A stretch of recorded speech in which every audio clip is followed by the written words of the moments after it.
Hello बच्चों, क्या हाल चाल? सब ठीक ठाक? हाँ, चलिए आज हम लोग स्टार्ट करेंगे। मैथ्स का टॉपिक होगा और वो टॉपिक होगा कोऑर्डिनेट ज्योमेट्री। क्लास 11 की टॉपिक होंगी और हम लोग शुरू से लेके यानी कि छोटे छोटे क्वेश्चन से लेके बड़े क्वेश्चन तक जाएंगे। इत्मीनान से ध्यान से करिएगा, है ना? चलिए फिर स्टार्ट करते हैं अपनी क्लास को। देखो, आप जब कोऑर्डिनेट ज्योमेट्री को पढ़ेंगे तो ये बहुत इंपॉर्टेंट चैप्टर है ना? इसमें आप जेईई में क्वेश्चन देंगे, बहुत सारे क्वेश्चन आपको दिखाई देंगे और इसके अंदर हमको पढ़ना क्या होता है, कुछ तो बेसिक कॉन्सेप्ट होते हैं, फिर आएंगे आपको straight line, pair of straight line, circle, parabola, ellipse and hyperbola. ये सारे टॉपिक कोऑर्डिनेट ज्योमेट्री के अंदर आपको दिखाई देंगे। तो आज हम लोग छोटे छोटे बात को, पहले बेसिक बात को स्टार्ट करेंगे, फिर हम अपने टॉपिक स्ट्रेट लाइन के ऊपर एंटर करेंगे। तो चलिए देखते हैं।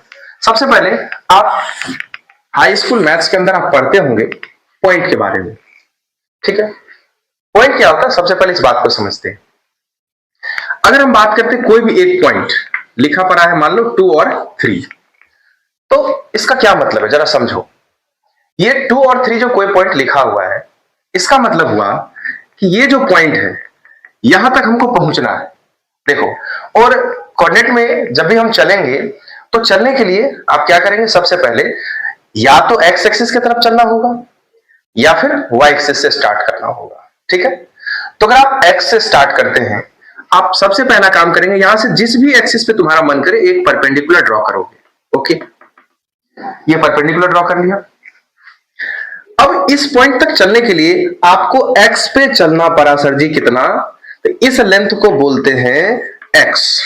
ओके, और ये जो लेंथ है हमारा, ये लेंथ को हम क्या बोलते हैं? वाई। अब जरा इस पॉइंट को देखो, यहां x का वैल्यू क्या दे रखा है? 2। यानी कि पहला एंट्री किसका होता है? x कोऑर्डिनेट का, और दूसरा एंट्री किसका होता है? ये होता है y कोऑर्डिनेट का। मतलब यहां पहुंचने के लिए सर जी हमको x पे चलना पड़ा कितना? 2, और y पे कितना चलना पड़ा? 3। ओके, अब यहीं से एक कॉन्सेप्ट जन्म लेता है, जरा देखना। ये x जो है ये तो एक लेंथ है, और ये जो y है ये भी एक लेंथ है, ठीक है? एक दूसरे फोटो को हम बनाते हैं, उसको भी आप देखिएगा। हम ये दूसरा एक्सिस ले रहे हैं। अगर ये x है तो ये क्या हो गया? x डैश, यानी कि माइनस x हम इसको चलो बोल लेते हैं। x डैश वैसे इसको रिप्रेजेंट किया जाता है। अगर लिखा हुआ है -1, 2, क्या मतलब इसका? तो हम अभी अभी देखें सर कि आप जो पॉइंट है ना, उस पॉइंट तक जाने के लिए वहां से जिस पे मन करे तुम्हारा, एक्स पे या वाई पे, आप एक परपेंडिकुलर ड्रॉ कर लीजिए। तो चलो यहां से हम एक परपेंडिकुलर ड्रॉ कर लेते हैं, किस पे? एक्स एक्सिस पे, ठीक है साहब? अब यहां पहुंचने के लिए सबसे पहले हम चले होंगे एक्स की तरफ, फिर चले होंगे वाई की तरफ। यानी कि ये जो लेंथ है ये इसका कौन सा लेंथ आएगा? X length. अब देखो कोऑर्डिनेट में -1 लिखा हुआ है, तो माइनस का एंट्री इसलिए आया, माइनस इस बात को बता रहा है कि हम जो चल रहे हैं वो नेगेटिव डायरेक्शन में है। नेगेटिव इट मींस क्या हो गया, हमारा जो डायरेक्शन है वो माइनस एक्स एक्सिस की तरफ है। तो ठीक है, माइनस एक्सिस की तरफ है, लेकिन ये लेंथ की अगर हम बात करें तो लेंथ का वैल्यू क्या होगा? 1। एक यूनिट लेंथ है, एक्स का वैल्यू यहां भी क्या आएगा? 1 आएगा। ओके, हाँ, अब चूंकि चले हैं एक्स एक्सिस की तरफ तो एंट्री हम -1 करेंगे, ये बताने के लिए कि हमारा जो मोशन है, हमारा जो चलने का डायरेक्शन है वो नेगेटिव एक्स की तरफ है। सिमिलरली अगर हम इस लेंथ की बात करें तो ये हमारा y है, और जिसका वैल्यू क्या लिखना होगा? हमको 2 लिखना होगा। अब यहीं से एक कॉन्सेप्ट का जन्म होता है। ये जो पॉइंट है जहां दोनों एक्सिस मिलते हैं, इसको हम लोग बोलते हैं ओरिजिन। इसको बोलते हैं हम लोग ओरिजिन, और डिनोट करते हैं O से। कभी कभी सवाल आपसे करेंगे कि कोई एक पॉइंट दे रखा है, इस पॉइंट का जरा ओरिजिन से डिस्टेंस बताओ।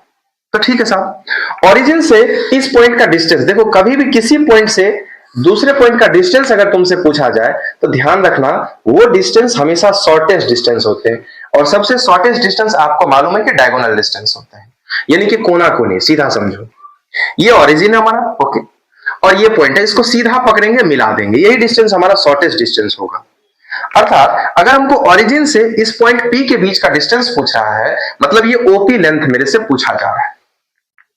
तो ओरिजिन यानी कि ये हमारा शुरुआत था। अगर हम इसके कोऑर्डिनेट की बात करें तो इसका कोऑर्डिनेट क्या आएगा? 0 0, ठीक? ये 0 0 कोऑर्डिनेट हो गया, और ये पॉइंट हो गया हमारे 2 3। अब आप डिस्टेंस फार्मूला 10वीं क्लास के अंदर पढ़ते हैं। डिस्टेंस फार्मूला क्या बताता है कि ये पॉइंट मान लो x1, y1 है और ये पॉइंट हमारा x2, y2 है। अगर ये दोनों पॉइंट है, इसके बीच के डिस्टेंस को कैसे निकालते हैं हम लोग? x1 माइनस x2 का whole square plus y1 minus y2 का होल स्क्वायर। देखो इसी फॉर्मूले को हम अभी प्रूफ कर रहे हैं, ये ऐसे हम लोग लिखते हैं, ठीक है। अब देखो ये आया कहां से, उसी के बारे में हम बात चर्चा भी करेंगे, ठीक। सर जी अगर हमको ये लेंथ निकालना है तो हम थोड़ा दिमाग लगा लेते हैं। अब हमारे पास वो दिमाग है, जरा देखो अगर हम बात करें इस ट्रायंगल की, तो ये ट्रायंगल कौन सा ट्रायंगल आएगा? सर आप देख रहे हो ये 90 डिग्री है और किसी भी ट्रायंगल का अगर एक एंगल राइट एंगल हो तो हम उसको बोलते हैं right angle triangle. Right angle triangle में परपेंडिकुलर एंगल जो होते हैं यानी कि 90 डिग्री के जो एंगल होते हैं उसके सामने वाले को हम लोग हाइपोटेनस बोलते हैं, ओके। बाकी जो दो बच गए साइड्स, एक साइड ये हो गए, एक साइड ये हो गए। कोई एक हमारा बेस होगा, कोई दूसरा परपेंडिकुलर होगा। अब कौन बेस होगा, कौन परपेंडिकुलर होगा, इस बात को समझने के लिए हमको एंगल जस्टिफाई करना होगा कि आप कौन से एंगल से मेजरमेंट कर रहे हैं। बाकी अभी हमारे पास कोई एंगल वेंगल का झमेला नहीं है, तो किसी को भी परपेंडिकुलर, किसी को भी हमें बेस मान लेते हैं, ठीक है साहब। अब हमको मालूम है कि सर एच स्क्वायर यानी कि हाइपोटेनस का स्क्वायर क्या होता है? P square plus B square के बराबर, ओके। तो यहां से हम अगर h की बात करें तो अंडर रूट लिख सकते हैं, under root P square plus B square. Very good. तो यहां से हमारे पास एक कंडीशन आ गया, सर जी अगर इसको आप b बोलते हो तो इसका वैल्यू क्या रखा है? 2 का स्क्वायर। अब प्लस अगर इसकी बात करते हैं ये क्या है? 3 का स्क्वायर। आ रही बात समझ में?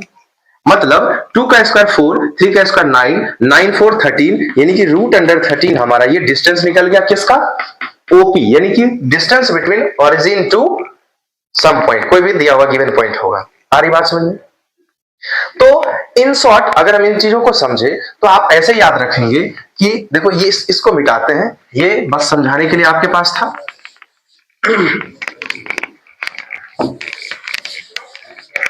अगर हमको कोई भी दिया रहेगा कि find distance between O to any point P minus 2 and 3, origin से एक दिया हुआ पॉइंट हमारे पास माइनस 2, 3, इसके बीच का डिस्टेंस पूछ रहा है, तो हम सीधा सीधा क्या सीखे सर कि डिस्टेंस अगर ओरिजिन से निकालना है तो आप ओरिजिन यानी कि जो पॉइंट है उसके x कोऑर्डिनेट का स्क्वायर, देखो x कोऑर्डिनेट 2 है तो 2 का स्क्वायर, y कोऑर्डिनेट का स्क्वायर, y है तो 3 का स्क्वायर, ठीक है। अब हम देखो यहाँ OP की बात करते हैं, ओरिजिन से इस पॉइंट के बीच का डिस्टेंस OP पॉइंट की बात करेंगे लेंथ की, तो क्या होगा? x कोऑर्डिनेट कितना? -2, तो -2 का स्क्वायर प्लस y कोऑर्डिनेट कितना? 3 का स्क्वायर, ये कितना आ गया? Root under 13। आप समझ रहे हैं कि माइनस का स्क्वायर जब करेंगे, जब भी कभी नेगेटिव नंबर का इवन पावर चढ़ता है तो वो ऑलरेडी पॉजिटिव आ जाता है। तो माइनस का स्क्वायर आप यहाँ -2 नहीं भी लिखते तो भी कोई दिक्कत नहीं था, क्योंकि हमको मालूम कि ये एक लेंथ को रिप्रेजेंट करता है। लेंथ तो कभी नेगेटिव पॉजिटिव हो नहीं सकता है, बस लेंथ का डायरेक्शन मेजरमेंट नेगेटिव पॉजिटिव हो सकता है। सारी बात समझिए। तो अब एक छोटा सा क्वेश्चन कर लेते हैं, आप चाहे इसका स्क्रीनशॉट ले लेते हैं। ओके देखिए, देखो एक छोटा सा सवाल, पहले एक कॉन्सेप्ट को समझ लेते हैं। जैसे हम ओरिजिन से किसी पॉइंट के बीच का डिस्टेंस निकाले, अब हम निकालते हैं distance between two points, distance between two points, कोई भी दो पॉइंट के बीच का डिस्टेंस हम निकालना चाहते हैं। सबसे पहले कोई भी दो पॉइंट, अब हम उस पॉइंट को मान लेते हैं कि मान लो ये पॉइंट हमारा क्या है? x1, y1, और ये पॉइंट हमारा Q है, जो लेंथ हमको कोऑर्डिनेट क्या दे रखा है? x2, y2, okay. अब हमको P से Q के बीच का लेंथ निकालना है, अर्थात PQ लेंथ आपसे फाइंड आउट करना है कि PQ लेंथ कितना होगा, ये आपको बताना है, ठीक है। हमको अभी नहीं मालूम, तो हम एक काम करते हैं, सर अगर यहां से हम सीधा सीधा परपेंडिकुलर ड्रॉ करते हैं इस पे, है ना, तो आप ही बताओ हमको ये लेंथ कितना होएगा? आपको मालूम है यहां का जो x कोऑर्डिनेट होगा वही उसका x लेंथ कहलाता है। तो ये लेंथ कितना आ गया सर जी? x1 आ गया, ओके वेरी गुड। सिमिलरली आप यहां से एक परपेंडिकुलर ड्रॉ करो, तो बताओ अगर हम यहां से यहां तक का लेंथ तुमसे पूछे तो क्या लिखोगे? यहां का x कोऑर्डिनेट कितना साहब? x2 है। अब कहने की जरूरत नहीं है, अगर ये पूरा लेंथ x2 है जिसमें मालूम है कि इतना दूर का लेंथ x1 है, इस पूरे लेंथ में अगर इस लेंथ को हम हटा दें तो हमको क्या मिल जाएगा, ये लेंथ। अर्थात यहां से लेके यहां तक का लेंथ क्या बोल सकते हैं हम, x2 माइनस x1। कोई समस्या? ओके। अब देखो हम एक काम कर लेते हैं, इसको इससे मिला देते हैं। ये क्यों किए अभी थोड़ी देर में समझ में आ जाएगा। हम इसको इससे मिला देते हैं, ठीक। अब देखो अगर तुमसे पूछे इस लेंथ का वैल्यू बताओ, क्या बोलोगे? सर जी ये तो y लेंथ है, y लेंथ इसका कितना है, y1। फिर यहां से तुमसे पूछे कि इस लेंथ को बताओ, क्या बोलोगे? ये तो y2 है सर, इसका y लेंथ y2। अब बताओ ये रहा y2 और इसके बराबर लेंथ लाने के लिए हम इस लाइन को मिला रहे थे, ये y1 जिसमें ये y1 है। अगर हम इस पूरे लेंथ y2 से इस y1 को हटा दें तो क्या बच जाएगा, ये बीच का लेंथ बच जाएगा हमारा। ये क्या हो गया, y2 माइनस y1, और ये लेंथ बराबर ये लेंथ, क्योंकि ये एक रेक्टेंगल दिख रहा होगा आपको, ये एक रेक्टेंगल दिख रहा होगा। जितना बड़ा लेंथ ये उतना ही बड़ा लेंथ ये, जितना बड़ा लेंथ ये उतना ही बड़ा लेंथ ये। तो अगर चूंकि इतना दूर का वैल्यू x2 माइनस x1 है तो ये भी क्या हो जाएगा, x2 माइनस x1। अब तुम बता सकते हो कि ये परपेंडिकुलर है सर, परपेंडिकुलर के सामने का वैल्यू हाइपोटेनस होता है। बाकी बच गए, कोई एक परपेंडिकुलर होगा, कोई एक बेस होगा, ये तो हम लोग पढ़े हैं। तो अब आप ही बताओ h का वैल्यू, अब ये भी क्या सीखा, under root P square plus B square. तो जरा बताओ तो p का वैल्यू क्या लिख लिए, x2 माइनस x1 जिसका होल स्क्वायर करना होगा, और b की बात करेंगे तो y2 माइनस y1 और इसका भी होल स्क्वायर का अंडर रूट। यहीं से आप PQ लेंथ यानी कि डिस्टेंस फार्मूला आप सीखे होंगे, जो डिस्टेंस फार्मूला आप अभी तक लिखते होंगे। तो कैसे डिराइव हो गया डिस्टेंस फार्मूला, समझ में आ गया? क्या करेंगे तो सिर्फ इतना ही याद रखना है, क्या कि कोई भी दो पॉइंट के बीच अगर डिस्टेंस हमको निकालना है तो साधारण सा बात है, उसके x कोऑर्डिनेट का डिफरेंस ले लो, यानी कि चेंज इन x का whole square plus change in y का होल स्क्वायर का ओवरऑल अंडर रूट निकालना है। अब एक छोटे से क्वेश्चन से इसको हम समझेंगे। मान लो कोई ए पॉइंट हमको दे रखा है, देखो यहाँ 3 लाइन दी है। किसी भी पॉइंट को रिप्रेजेंट करने का एक तरीका होता है, तो आप जैसे इक्वल टू का साइन लगाते हैं ना मैथ में, कोऑर्डिनेट को रिप्रेजेंट करने का तरीका है कि आप ट्रिपल लाइन से उसको लिखते हो, ठीक है। एक के ए पॉइंट दिया हुआ -3,5 और दूसरा कोई पॉइंट हमको दिया हुआ है 4,1 मान लो, ठीक। तो अब जरूरी नहीं कि आप डायग्राम खींचो, कोई दिक्कत नहीं है। आपसे पूछ रहा है ए बी लेंथ बताओ, सीधी सी बात है। क्या फार्मूला सीखा सर, x1 माइनस x2 बोलो या x2 माइनस x1, क्या फर्क पड़ता है, x1 माइनस x2 का होल स्क्वायर प्लस y1 या y2 माइनस y1 का होल स्क्वायर। अब तुम ही बताओ जरा, x2 कितना बच्चा, ये x1 तो ये x2, या कोई बोलेगा यही x1 है तो ये x2 हो जाएगा, जो मर्जी तुम्हारा करे। तो भैया x2 कितना 4, बीच में आया फॉर्मूले का माइनस, और x1 खुद में -3 है, तो तुम बताओ यहां लिखोगे माइनस तो माइनस माइनस +3 आ जाएगा जिसका होल स्क्वायर करना होगा, प्लस फिर सोचो y2 कितना बच्चा 1 माइनस y1 कितना बच्चा 5, तो -5 का होल स्क्वायर। अब जरा सोच के देखो, 4 3 7 का स्क्वायर 49, 1 -5 तो -4 स्क्वायर, और माइनस का जब भी स्क्वायर करेंगे तो प्लस ही आ जाएगा, 4 का स्क्वायर 16, तो ये कितना हो गया 9 6 15 4 1 5 1 6 रूट अंडर 65, ये हमारा ए बी के बीच का डिस्टेंस आ जाएगा। कोई समस्या? अब मान लो हमको कभी भी दो पॉइंट के बीच का डिस्टेंस निकालना होगा, तो हम बस इसी सम बेसिक फार्मूला यूज करेंगे कि under root x2 minus x1 का whole square plus y2 minus y1 का होल स्क्वायर। आ रही बात समझिए? ओके। अब चलिए हम अपने अगले कंसेप्ट पे चलते हैं, जिसमें हम पॉइंट का रिफ्लेक्शन देखेंगे कि पॉइंट का रिफ्लेक्शन किसी भी एक्सिस के अलोंग क्या होता है, या फिर कोई एक्स एक्सिस का पॉइंट अगर मानना हो, कोई पॉइंट जो एक्स एक्सिस पे होगा तो क्या मानना होगा या क्या होता है। सिमिलरली किसी भी एक्सिस की बात करें, एक्स एक्सिस हो, वाई एक्सिस हो या जेड एक्सिस हो। अभी फिलहाल हम जेड एक्सिस की बात नहीं कर रहे क्योंकि वो पढ़ना हमको 3D ज्योमेट्री के अंदर, कोई मैथ का एक अलग पार्ट ही होता है 3D ज्योमेट्री, उसके अंदर आप पढ़ेंगे। देखिए अगर हम तुमसे पूछे, मान लो ये हमारा y एक्सिस और ये हो गया हमारा x एक्सिस, ठीक। तो कहने की जरूरत नहीं, ये x डैश होगा, अगर ये y है तो ये y डैश होगा। अच्छा एक बात और, क्या हमेशा यही x एक्सिस होगा? ऐसा कुछ नहीं है। आपको मर्जी करे इसको y मानने का, मान लो, कोई फर्क नहीं पड़ता, इसको x मानने का मान लो, कोई फर्क नहीं पड़ता। हाँ पर क्या है कि अब चलन में आ गया है, बस एक तरीका है समझाने का, तो हमेशा आप हॉरिजॉन्टल लाइन को x एक्सिस ही एज्यूम करेंगे और वर्टिकल लाइन को y एक्सिस एज्यूम करेंगे। आ रही बात समझ में? ओके। जरा सोचो, हम अभी भी तुमको बताएं कि अगर ये पॉइंट हमारा P था जिसका कोऑर्डिनेट 2 और 3 था, तो तुम क्या सोचा कि सर यहां पहुंचने के लिए हमको x पे चलना पड़ा था 2 और y पे चलना पड़ा था 3, तब जाके हम यहां पहुंचे थे, क्योंकि चलना है हमेशा एक्सिस के अलोंग, या तो आप एक्सिस पे चलेंगे या एक्सिस के अलोंग चलना होगा। आ रही बात समझ में? ओके। अब सोचो हम क्या बोल रहे हैं अभी तुमसे कि तुम एक्स एक्सिस पे ही कोई पॉइंट जरा बताओ क्या हो सकता है। एक्स एक्सिस की अगर हम बात करें तो सर हम मान लीजिए कहीं यहां चले होंगे, हो सकता है ये पॉइंट ए रहा हो, या हो सकता है कोई बोलेगा सर हम यहां तक चलेंगे, ये पॉइंट ये रहा होगा। अगर कोई बोलेगा नहीं सर हम कोई पॉइंट इधर चलेंगे तो ये पॉइंट सी रहा होगा। कोई बोलेगा नहीं सर आप पीछे चलो, ये पॉइंट डी रहा होगा। जिधर भी चलना होगा सिर्फ हम एक्स एक्सिस पे ही चल रहे हैं और तो किधर चल ही नहीं रहे। लेकिन पॉइंट के रिप्रेजेंटेशन में आपको मालूम है कि पॉइंट का रिप्रेजेंटेशन जब भी करते हैं 2 डायमेंशन ज्योमेट्री के अंदर, यानी कि अभी के कोऑर्डिनेट ज्योमेट्री के अंदर, तो आपको 2 कोऑर्डिनेट चाहिए, एक कोऑर्डिनेट एक्स और दूसरा कोऑर्डिनेट वाई। मतलब एक्स और वाई लिखना तो हमको दोनों है।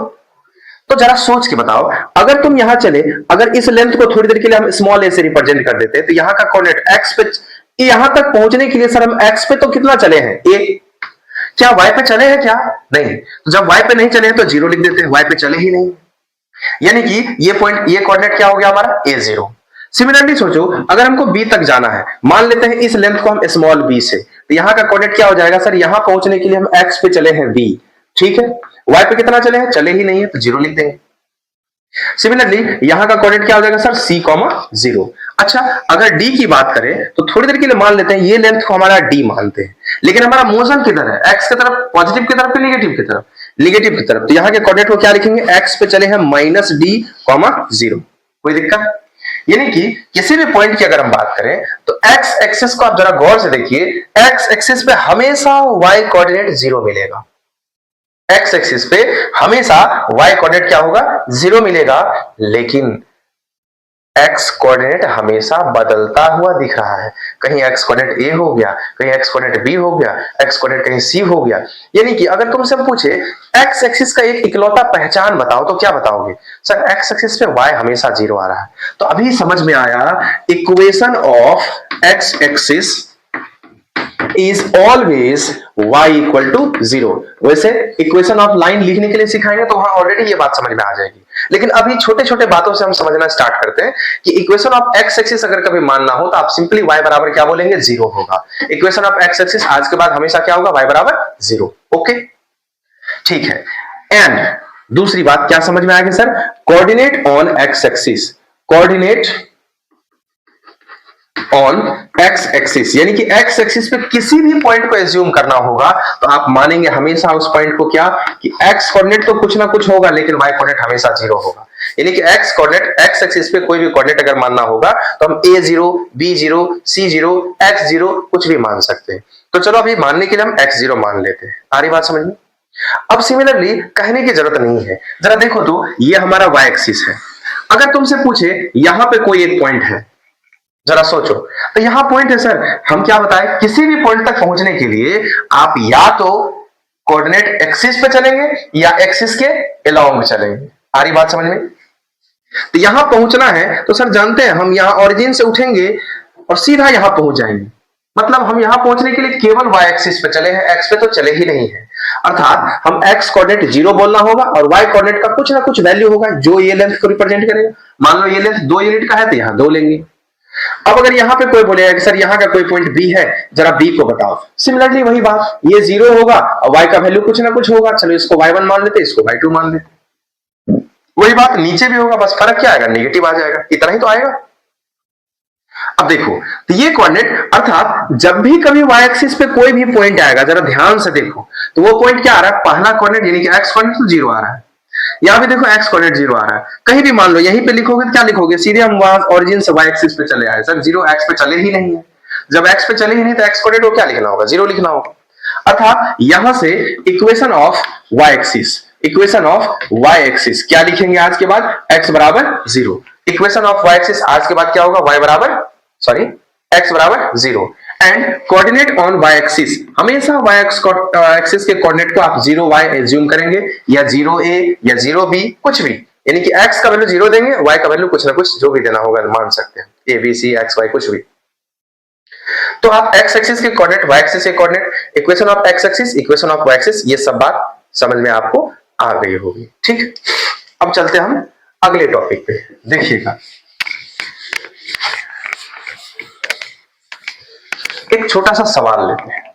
कह रहा है, सुनना सवाल को, लिखेंगे नहीं, सुना रहे हैं, ध्यान से देखना। सवाल कह रहा है if a point lies on y axis, ठीक है, if a point lies on y axis and a another point which coordinate is, कोई एक पॉइंट है जो y एक्सिस पर लाई कर रहा है, कोई एक दूसरा पॉइंट हम आपको दे रहे हैं 3 and 4, 3 and 2 मान लो। कह रहा है it's distance between the given point two, इस पॉइंट को चलो हम कुछ मान लेते हैं, z मान लेते हैं, z नहीं मानो, क्या माने, a मान लेते हैं। क्या कह रहा है, if a point a lies on y axis and another point p which is having coordinate 3, 2 and the distance between a to p is 4 unit and the distance between a to p, a से p के बीच का distance जो है, यानी कि a का value क्या दिया हुआ है 4 unit, then find the coordinate of a। तो a का वैल्यू क्या होगा तुमसे पूछ रहा है, यानी कि a का कोऑर्डिनेट क्या होगा, बराबर नहीं, 3 लाइन देना होगा, ठीक है। तो बस साधारण सा बात है, क्या समझना। कह रहा है y एक्सिस पे कोई एक पॉइंट a है, इसका एक दिए हुए पॉइंट, कोई पॉइंट p है जिसका कोऑर्डिनेट हम आपको दे रहे हैं 3, 2। कह रहा है इस y एक्सिस के इस a पॉइंट से p के बीच का जो डिस्टेंस है, वो डिस्टेंस हम 4 यूनिट आपको दे दिए। अब बताओ कि वो y एक्सिस पे जो पॉइंट है, उस पॉइंट का एक्चुअली में कोऑर्डिनेट क्या है, ये मेरे से पूछा जा रहा है, ठीक है, ओके। तो हम क्या सोचेंगे कि सर अगर आप a के बारे में कुछ नहीं इंफॉर्मेशन दे सकते, तो इतना तो जरूर बोल सकते हैं कि चूंकि ये y एक्सिस का पॉइंट है, x कोऑर्डिनेट 0 होगा, y का वैल्यू कुछ भी मान लीजिए, आप a मान लीजिए, तो let the point coordinate of a is 0, a, ठीक। और p का वैल्यू क्या दे रखा बच्चा, p का वैल्यू हमको दिया हुआ 3, 2। अब तुम खुद सोच के देखो, हम जानते हैं AP बराबर, क्या जानते हैं कि सर x2 माइनस x1 का whole square plus y2 minus y1 का होल स्क्वायर, यही तो होता है। अच्छा, इस AP लेंथ की बात करें, AP लेंथ कितना दे रखा है 4, तो 4 बराबर क्या हो जाएगा सर, x2 माइनस x1। किसी को आप x1 y1 मान लेते हैं और किसी को आप x2 y2 मान लेते हैं, जिसको मर्जी करें आप मान सकते हो। मान लो यही x1 है तो ये y1 होगा, यही x2 है तो ये y2 होगा। अब जरा सोचो x2 माइनस x1 यानी कि 3 माइनस 0 का whole square plus y2 2 minus a यानी कि 2 माइनस a का होल स्क्वायर, ओके। अब तुम बताओ ये 4 है, इस स्क्वायर रूट को अगर हम हटाएं, इस साइड आएगा तो क्या बनेगा स्क्वायर, साधारण सा बात है। ये स्क्वायर रूट इधर आया तो क्या बन गया 16, 4 का स्क्वायर 16 बराबर 3 का स्क्वायर, क्योंकि 3 माइनस 0 तो 3 बनेगा, अब प्लस 2 माइनस a का होल स्क्वायर। कोई दिक्कत आ रही बात समझ में, ओके। अब देखना यहां से, ध्यान से देखो, करेक्ट सर। अब यहां थोड़ा सा समस्या तुमसे फंसेगा, 4 का स्क्वायर बराबर 3 स्क्वायर प्लस 2 माइनस a का होल स्क्वायर। अब तुम सोचो, अब तुम सोचना जरा ध्यान से कि सर अगर हमको a चाहिए तो इसको इधर लाना पड़ेगा, 4 का स्क्वायर माइनस 3 का स्क्वायर बराबर क्या मिल गया 2 माइनस a का होल स्क्वायर। 16 माइनस 9 कितना होता है 7, यानी कि ये हो गया 7 is equal to 2 minus a का होल स्क्वायर। अब यहां एक बात थोड़ा समझना, कैलकुलस स्टार्ट होने से पहले हम आपको मैथमेटिकल टूल्स पढ़ाएंगे, यानी कि some basic concepts of mathematics, जिसमें कुछ ऐसे चीज होते हैं जो आपको जानना जरूरी है। तो आप जरा समझिए, आज तक क्लास 10th के अंदर आप देखे होंगे एक्स स्क्वायर बराबर अगर हमको 4 लिखा है तो आप इजीली लिख देते थे कि सर जी एक्स का वैल्यू रूट अंडर 4 ले लो, यानी कि 4 ले लो यानी कि 2 ले लो एक्स का वैल्यू। पर ये गलत हो जाएगा। अब क्यों गलत होगा हम अभी एक्सप्लेन नहीं करेंगे, ठीक है। देखो आज के बाद याद रखना, एक्स स्क्वायर बराबर अगर 4 कहीं लिखा पड़ा है, अर्थात स्क्वायर को आप बदलना चाहते हैं, तो स्क्वायर जैसे ही जाएगा तो केवल रूट नहीं बनता, याद रखना। एक्स स्क्वायर बराबर हमको लिखना पड़ेगा प्लस माइनस अंडर रूट 4, यानी कि जब रूट बनता है तो प्लस माइनस लेके बनता है। अब ये क्यों बना, कैसे बना, ये बात अभी नहीं करने का है, ठीक है, ओके। सो एक्स का वैल्यू क्या बन जाएगा, यहां से प्लस माइनस 4 का रूट हो गया 2, यानी कि एक्स का वैल्यू प्लस 2 भी होगा और एक्स का वैल्यू माइनस 2 भी होगा। बस सेटिस्फेक्शन के लिए देख लो, जब हम x का वैल्यू यहां 2 डालते तो 2 का स्क्वायर तब भी 4 के बराबर, और जब हम x का वैल्यू -2 डालते हैं तो -2 का स्क्वायर तब भी 4 के ही बराबर होता है। अर्थात x के यहां से 2 वैल्यू पॉसिबल है, लेकिन आप सिंपली जब ऐसे कर देंगे तो यहां से आपको सिर्फ x का एक वैल्यू मिलता है। ठीक है, यानी कि यहां स्क्वायर 2 - a का होल स्क्वायर है। तो तुम सोच के देखो, अगर हम यहां से करना चाहें 2 - a का वैल्यू, तो स्क्वायर इधर आएगा तो बनेगा स्क्वायर रूट, पर क्या प्लस लिखेंगे? नहीं, प्लस माइनस √7 लिखना होगा। तो खुद सोच के देखो, हमको a चाहिए सर, तो आप ऐसा करिए -a को इधर ले आइए तो +a बन जाएगा। इधर पहले से बच गया 2 और इसको उठा के उधर लेके चले जाते हैं, यानी कि प्लस उधर जाएगा तो माइनस और माइनस उधर जाएगा तो प्लस, तो दोनों है, तो ये प्लस वाला बन गया माइनस और माइनस वाला बन गया प्लस। 2 + -√7, यानी कि a का एक बार मान मिलेगा 2 + √7 और एक बार मान क्या मिल गया? 2 - √7। अब तुम्हारे दिमाग में आया टेंशन, इसका मतलब क्या ऐसे 2 पॉइंट पॉसिबल है जहां से इसका डिस्टेंस p का डिस्टेंस p तो फिक्स है, क्योंकि आप अगर 3 2 कोऑर्डिनेट दे दिए तो p तो फिक्स है, हाँ फिक्स है। तो क्या a के ऐसे 2 पॉइंट मिलेंगे जहां से इस a का p डिस्टेंस निकाले तो हमको 4 डिस्टेंस आए? देखने से तो एक ही डिस्टेंस लग रहा है, एक ही कहीं जगह होगा। तो ये क्यों 2 वैल्यू आया अभी तुमको समझा रहे। अर्थात हमारा जो कोऑर्डिनेट आया a का, क्या क्या आया? हमारा a का कोऑर्डिनेट क्या क्या आया? एक बार देखो, a का कोऑर्डिनेट क्या बने थे? 0, a, तो 0, a का वैल्यू एक बार आया 2 + √7 एंड एक और वैल्यू आया x कोऑर्डिनेट 0 और y का वैल्यू 2 - √7। अब ये क्यों आया समझना, समझाते हैं। एक बार आप इसका फोटो ले लो तो हम ये कैलकुलेशन वाले प्रोपोर्शन को मिटा देंगे। ठीक है, अब देखिए ये क्यों आया, इसको थोड़ा समझाते हैं। एक चीज जरा बताओ, एक चीज जरा बताना, अगर ये y एक्सिस है और ये पॉइंट हमारा क्या है 3, 2, तो ठीक है, मान लेते हैं यहां पॉइंट a है, इस a से ये लेंथ 4 होगा। क्या ऐसा पॉसिबल नहीं है कि वो पॉइंट यहां होता? ये भी लेंथ, क्योंकि कोई भी पॉइंट सिमेट्रिकली एग्जिस्ट करते हैं, कोई भी पॉइंट सिमेट्रिकली एग्जिस्ट करते हैं। ये बात क्या बोल रहे हैं, धीरे धीरे आपको समझ में आएगा। सिमेट्रिसिटी आप पढ़े होंगे क्लास 5 6 के चैप्टर के अंदर। यानी कि अगर y एक्सिस से ये दूरी यहां है तो ये दूरी यहां भी तो हो सकता है कि ये भी 4 हो जाए, इसीलिए a के 2 वैल्यू पॉसिबल है। कोई एक वैल्यू क्या होगा 0, 2 - √7 और ये पॉइंट क्या हो जाएगा 0, 2 + √7। अच्छा, माइनस वाला नीचे क्यों लिखा?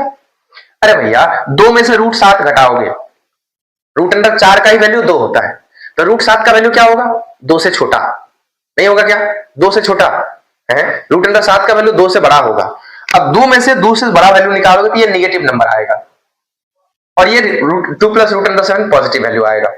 तो ये नेगेटिव मतलब कहीं बीच में ओरिजिन होगा। अब आया बात मजा समझ में कि सर यहां ओरिजिन है जहां x एक्सिस रहता होगा, x एक्सिस से जितना लेंथ नीचे a 2 - √7 एग्जिस्ट करता होगा उतना ही x एक्सिस से ऊपर 2 + √7 एग्जिस्ट करता होगा।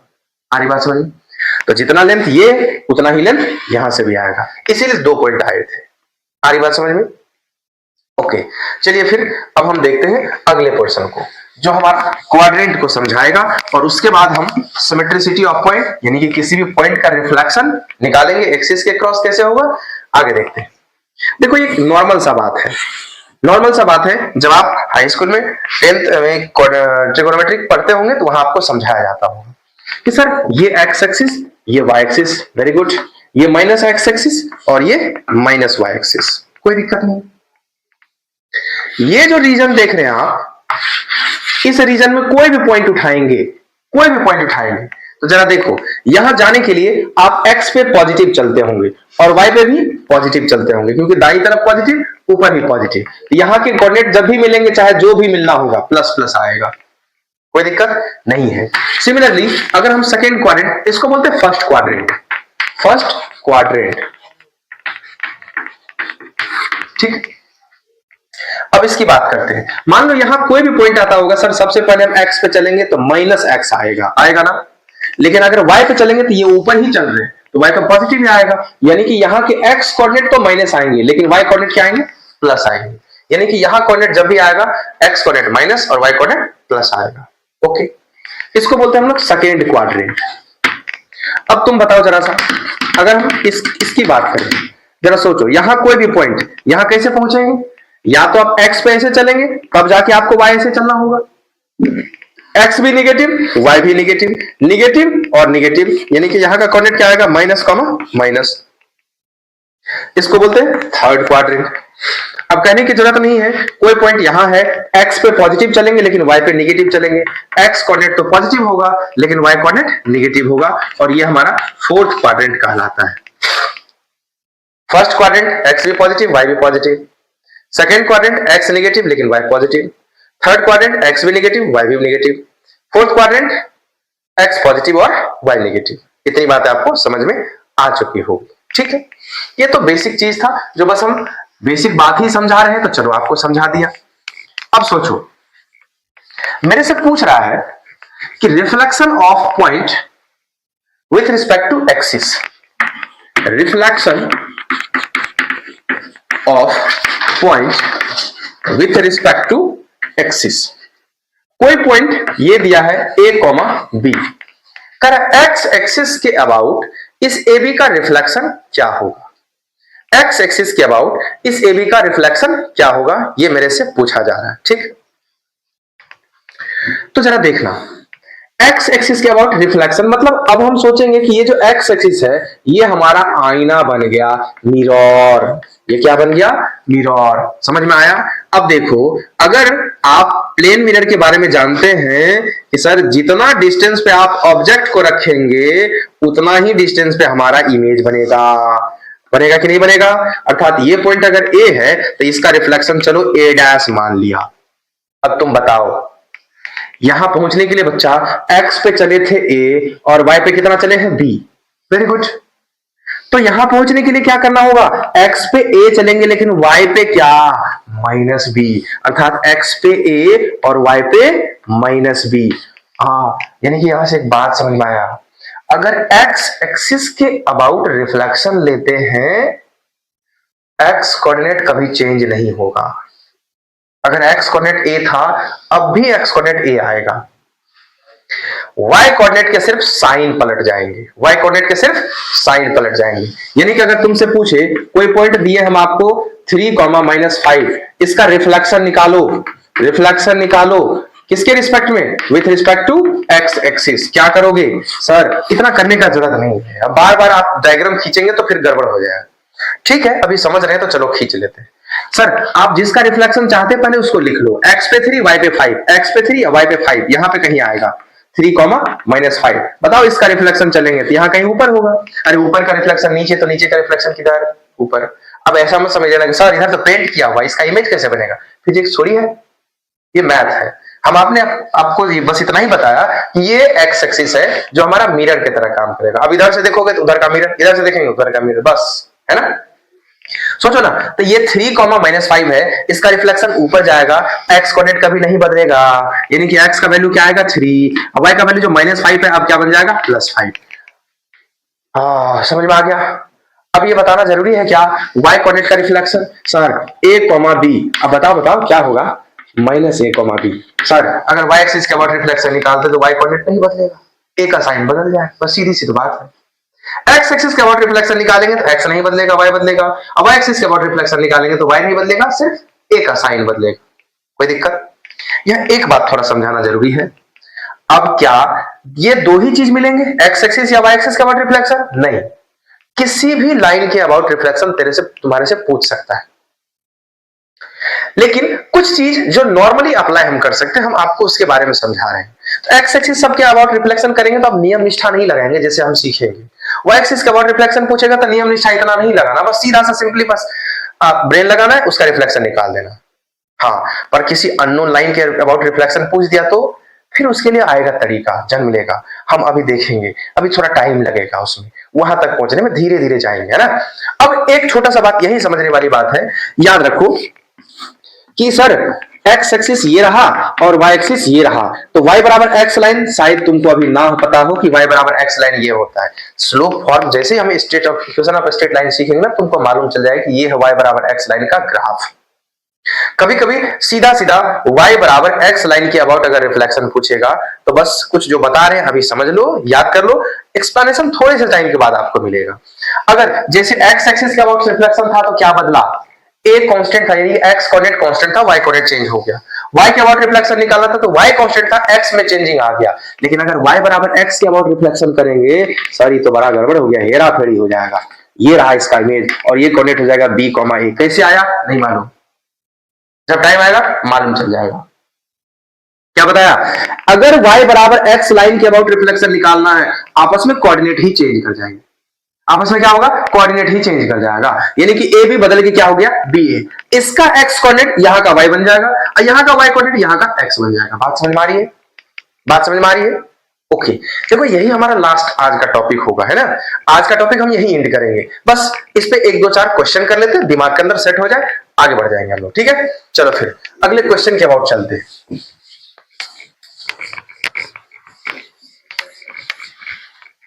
देखो कह रहा है, खुद से देखो, कह रहा है कोई एक ट्रायंगल है, कोई एक ट्रायंगल है, कोई एक ट्रायंगल है एक ट्रायंगल है जिसके ए कोऑर्डिनेट दिए हुए हैं तुमको -2,0, ए का वैल्यू दिया हुआ, कोऑर्डिनेट बी दिया हुआ है 2,0। देखो तो पक्की बात है ओरिजिन से 2 यूनिट पीछे चले होंगे तो -20 होगा, ओरिजिन से 2 यूनिट ऊपर चले होंगे तो पॉजिटिव कोऑर्डिनेट आया होगा। ओके कह रहा है इस ए का वैल्यू दिया हुआ है, बी का दिया हुआ है, कह रहा है कि कोई एक ट्रायंगल है ए बी सी जिसके ए कोऑर्डिनेट का वैल्यू -2,0 है, बी कोऑर्डिनेट का वैल्यू 2,0 है and point C lies on Y axis. और कोई पॉइंट सी है जो वाई एक्सिस पे नहीं मालूम कहां, लेकिन यहां मान लेते हैं लाई कर रहा है। Point C lies on Y axis, Y axis पे लाई कर रहा है। ओके मान लो 0, y जो भी आया होगा देखेंगे। अब आपसे कह रहा है फाइंड, सवाल कह रहा था कि the coordinate of A is -2,0 and B is 2,0 and C lies on y axis, साथ ही साथ and its area of triangle ABC is 10, area of triangle is 10 unit. Then find the coordinate of C। आपको C का coordinate पूछा है, थोड़ा सा लगाएंगे दिमाग जो आपके पास अभी नहीं है, हम अभी करवाएंगे तो दिमाग भी आ जाएगा, है ना। देखते हैं, बहुत सिंपल सा क्वेश्चन है, कोई क्वेश्चन ही नहीं है, पर अभी हम लोग पहली बार सीख रहे हैं तो थोड़ा लगेगा क्या इतना भारी भरकम चीज लिख दिया, क्या होगा नहीं होगा। देखना सर जी एक बात बताओ, y एक्सिस पे पॉइंट लाई कर रहा है, हाँ ठीक है लाई कर रहा है, तो y एक्सिस में केवल पॉजिटिव y है क्या, नेगेटिव नहीं हो सकता है, तो बार बार उधर का मान लेते हो। अरे हमको क्या मालूम यार, यहाँ का कोऑर्डिनेट तो 0y माना, हमको क्या मालूम कि y का वैल्यू क्या आएगा, सीधी सी बात है। अब तुम जरा सोचो, अगर C से हम A को मिलाए तभी तो कोऑर्डिनेट बनेगा, ट्रायंगल बनेगा, C से B को मिलाएंगे तभी तो ट्रायंगल बनेगा। अब चाहे जैसा भी ये ट्रायंगल होगा, आपको मालूम है कि ये y एक्सिस इसके लिए क्या काम करेगा, अल्टीट्यूड का काम करेगा, यानी कि ये हाइट का काम करेगा, और हाइट जिस पे गिरता है वही हमारा बेस होता है। तुमको मालूम है area of triangle 1/2 into base into height, जो कि दिया हुआ है 20। खुद सोचो ना, ये रहा 1/2 बेस, ये लेंथ कितना हो गया सर, 2 इधर 2 इधर 4। अब यहां क्या रखें कि 20 आ जाए, एरिया ऑफ ट्रायंगल कितना 10 है, सॉरी 10 है कि 10 आ जाए। जरा सोचो ऊपर में जब 20 आएगा तभी तो कट के 10 बनेगा, क्योंकि 2 है, 2 से कटेगा, तो यहां पक्की बात है 5 आएगा। अच्छा ये h क्या है, हाइट है, ये हाइट का वैल्यू 5 आए या -5 आए, एरिया का भी निगेटिव होता क्या, एरिया का भी निगेटिव होता क्या, 5 या -5 कुछ भी आ सकता है। तो वो तो बताओ ना, ये c का वैल्यू इधर भी हो सकता है, c का वैल्यू इधर भी हो सकता है, कोई फर्क नहीं पड़ता। ये लेंथ भी 5, अभी हाइट का वैल्यू 5, बेस का वैल्यू अभी 4, तो हमारा C का कोऑर्डिनेट क्या हो जाएगा, या तो 0,5 या 0,-5, कोई दिक्कत नहीं है। आ रही बात समझ में? तो हाँ यहां बात समझिएगा, तो हम यही चीज आपको बताना चाह रहे थे कि कोऑर्डिनेट का वेरिएशन समझना, कोई दिक्कत, कोई दिक्कत। अब इस चीज को कैसे समझना था, कैसे हम क्या बताना चाह रहे थे, तुम सोचो अगर ये लेंथ 5 यूनिट का है तो पता चल गया ये लेंथ भी क्या होगा, 5 यूनिट का होगा, अर्थात यहां का कोऑर्डिनेट अगर 0,5 है तो इसी का रिफ्लेक्शन में ये रहा होगा, x कोऑर्डिनेट तो सेम होगा, y कोऑर्डिनेट क्या हो जाएगा, बदल जाएगा। सिमिलरली हम जैसे तुमको फिक्स कर दिए कि x कोऑर्डिनेट का वैल्यू कितना है वाई एक्सिस पे लाई कर रहा है, ये जो पॉइंट सी है ये वाई एक्सिस पे लाई कर रहा है। कल के सवाल में हम देखेंगे ये पॉइंट सी वाई एक्सिस पे नहीं लाई करेगा, x बराबर 2 पे, x बराबर 3 पे, जिधर भी मन करेगा हम उधर लाई करवा लेंगे और सवाल को देखेंगे ये रिफ्लेक्शन कैसे हमारा काम करता है। तो ठीक है, आज की क्लास को हम यही खत्म करेंगे। उम्मीद है आपको क्लास पसंद आएगी, अच्छा लगेगा और आप सारे सवालों को अच्छे से करेंगे। ठीक है, तो चलिए फिर मिलते हैं हम लोग अगली क्लास में। तब तक आप अपना पढ़ाई करते रहें और अपना ख्याल भी रखते रहे, ठंडी ज्यादा है। ठीक है, और हाँ सबसे इंपॉर्टेंट बात ये तो शुरू में ही बोलना था कि भैया अगर सही सलामत लगे ना तो थोड़ा क्लास को सब्सक्राइब भी कर लिया करो, हमारा भला हो जाएगा। ठीक है, तो चलिए फिर मिलते हैं अगली क्लास में, तब तक के लिए गुड बाय।